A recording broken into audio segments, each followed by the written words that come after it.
है, मैं खुद ही खा लूंगी सब कुछ। रोज सुबह निशा की सास की आदत थी। निशा बेटा, सब्जी दे दे, मैं काट देती हूँ। अरे नहीं माँ जी, आपको चाकू लग सकता है। नहीं नहीं बहू, मुझे अंदाजा है कि कैसे काटना है। काफी वक्त से कर रही हूँ ना मैं। वैसे भी डॉक्टर ने कहा है कि थोड़ा बहुत काम करना जरूरी होता है। माँ जी, डॉक्टर ने कहा है तो दे देती हूँ आपको, लेकिन मेरा मन नहीं मान रहा। अरे बहू, काम नहीं करूँगी तो कैसे चलेगा? बिल्कुल ही अपाहिज हो जाऊंगी। निशा सास को वो जो काम बोलती वो करने दे देती है। एक दिन निशा की सहेली का फोन आता है। सास सुन रही होती है कि वो किसी से बात कर रही है। क्या हो गया रमा, हमेशा परेशान से ही क्यों रहती हो?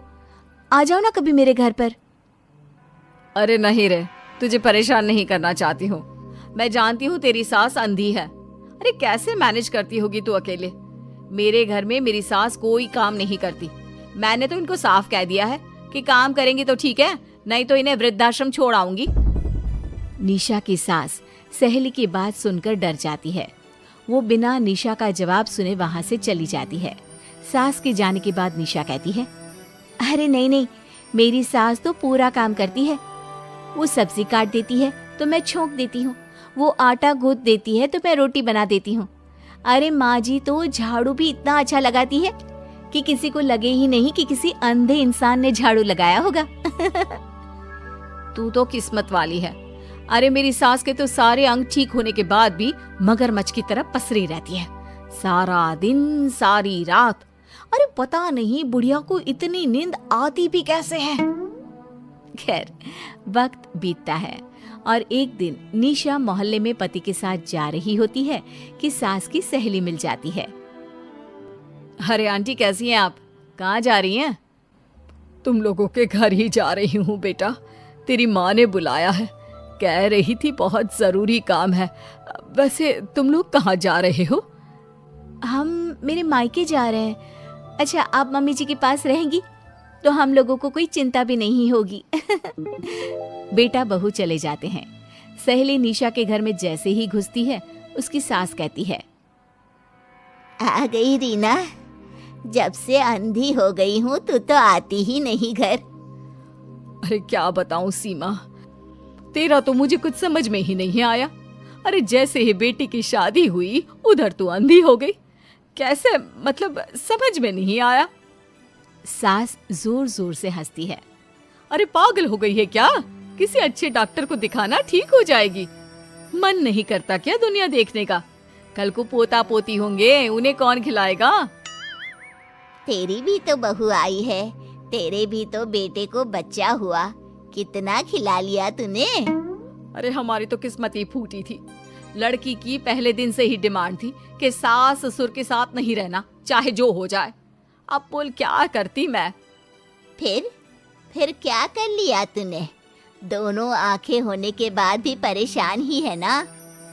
हाँ, पर चल कम से कम दुनिया देख तो रही हूँ ना, तेरी तरह अंधी तो नहीं हो गई। निशा की सास शांत हो जाती है। उनकी आंख से आंसू गिरने लगते हैं। अरे अरे रो मत, क्यों रो रही है? वैसे भी दुनिया में ऐसा कुछ नहीं है कि जो देखा जाए। चालाक बहुएं और ऊपर से वो बेटे जिन्हें बचपन से सीने से चिपका कर पाला, वो भी बीवियों के कहने पर माँ से लड़ पड़ते हैं। तेरी गुलाबी रंग की साड़ी बहुत अच्छी लग रही है, और ये जो चश्मे का फ्रेम है ना, जच रहा है तुझ पर। सहेली शांत हो जाती है। मतलब तू अंधी नहीं है, तू देख सकती है। हाँ, तू मेरी सबसे खास सहेली है, इसलिए बता रही हूँ। मैं ठीक हूँ, बिल्कुल ठीक। अरे तो फिर अंधी होने का नाटक क्यों कर रही है? दुनिया देख ली है मैंने, देखा है मैंने कैसे सास को देखकर बहुएं रंग बदलती है। मैं अपने बेटे के बिना नहीं रह सकती। पति का साया तो पहले ही उठ गया, बेटे को बहू ले गई तो क्या करूँगी? सारा काम कर देती हूँ, वो इसी में खुश है। सहेली निशा की सास को गले लगा लेती है। लेकिन झूठ बोलकर कब तक? अरे कब तक ऐसे रहेगी? थोड़ी ही देर में बाहर से बेटा बहू के आने की आवाज आती है। बस चुप कर, जो मैं कर रही हूँ बस साथ दे मेरा, नहीं तो। बहू घर पर आती है। सामने 2 कप में चाय, शादी की एल्बम और कुछ खाने पीने का सामान रखा था। माँ जी, कुछ खाया आपने? खाना क्या है बहू, बस चाय पी है। सब्जी दे दे, मैं काट देती हूँ, रात के खाने की तैयारी हो जाएगी। अरे नहीं माँ जी, मैं खाना बना लूंगी, आप आंटी के साथ बैठिए ना। बहू सारा खाना बनाकर सास को आवाज देती है और सभी बैठकर खाना खाते हैं। माँ जी, ये लीजिए, कटहल खा लीजिए, ये कह रहे थे कि आपको बहुत पसंद है। हाँ हाँ, ला दे। बहू सास को रोटी का डिब्बा पकड़ाती है, लेकिन सास नहीं पकड़ती। वो कटहल देना बहू। बहू जल्दी से सास को कटहल दे देती है। अगले रोज फिर सास झाड़ू लगा रही होती है कि बहू कहती है, माँ जी, आप ठीक से झाड़ू नहीं लगा रही, पीछे देखिए कितना सारा कचरा फैला हुआ है, लाइए मैं लगा देती हूँ। सास डर जाती है और पीछे देखती है। कहाँ कहाँ बहू, अरे कहीं तो नहीं है कचरा, देख। नहीं माँ जी, आप देख नहीं सकती ना, इसलिए आपको नहीं दिखा। बहू सास से झाड़ू लेकर सारे घर में झाड़ू लगा देती है। सास अब जो काम करने जाती, बहू उनसे छीन लेती। क्या बात है बहू, आजकल तुम मुझे कोई काम क्यों नहीं करने देती? माँ जी, काम ही क्या है, हम 3 लोगों के लिए खाना और 2 कमरे की घर की सफाई, ये तो मैं आसानी से कर सकती हूँ। सास को समझ में नहीं आता कि आखिर बहू ऐसा क्यों बोल रही है। वो कुछ दिनों तक सब देखती है और फिर एक दिन बहू की सहेली आती है। अरे रमा, क्या बात है, कैसे आना हुआ? बैठ, मैं चाय लाती हूँ। अरे नहीं नहीं निशा, तू सहेली से बात कर, मैं ले आती हूँ चाय। वाह, क्या बात है, तेरी सास को आंख से दिख भी नहीं रहा, लेकिन चाय बनाने को तैयार। और एक मेरी वाली है, हाथ पैर हिलाने की भी पैसे लेती है। वैसे यार आज मैं रिलैक्स हूँ, छोड़ आई मैं उन्हें वृद्धाश्रम। सास डर जाती है और अंदर से चाय बनाकर ले आती है, लेकिन डर के मारे सास के हाथ से चाय की ट्रे गिर जाती है। बहू की सहेली बोल पड़ती है, अरे कुछ काम होता नहीं है तो करती क्यों है बुढ़िया, एहसान दिखाने के लिए? अरे मैं तो कहती हूँ तू भी इस अंधी को वहीं छोड़ा।